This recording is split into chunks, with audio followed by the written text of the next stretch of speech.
Hey everybody, it's me, Trubiak, and recently somebody asked me, where did I get my idea to start up this CC's Vinyl Closet project? And the long and the short of it is my inspiration comes from my love of my 7 honky tonk angels, first and foremost.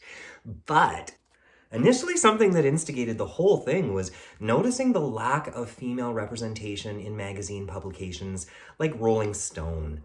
And as a lifelong nerd for music and a former fan of these kinds of publications, I've picked up a plethora of those life and legacy of type special collector's issues that we see on the magazine racks at Walmart or in the grocery store. Perhaps a lot of you have purchased these kind of magazines yourself.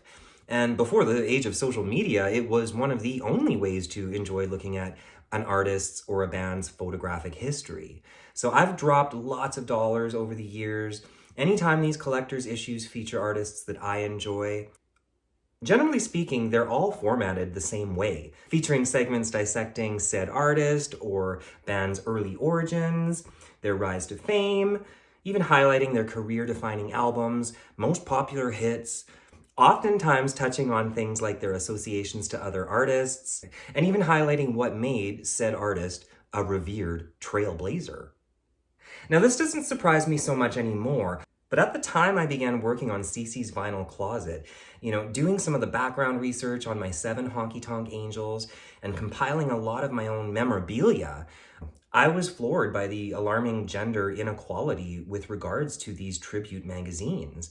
Most, if not 99% of them, seem to feature male solo artists and bands, and unless you're Madonna or Aretha Franklin, you don't get the same privilege.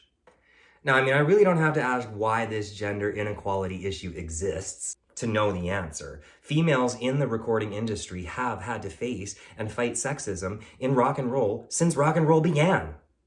But what I do feel compelled to do is respond by creating content of my own, content that can capture the essence of what these collector issues do for male artists and bands in sharing their life and legacy.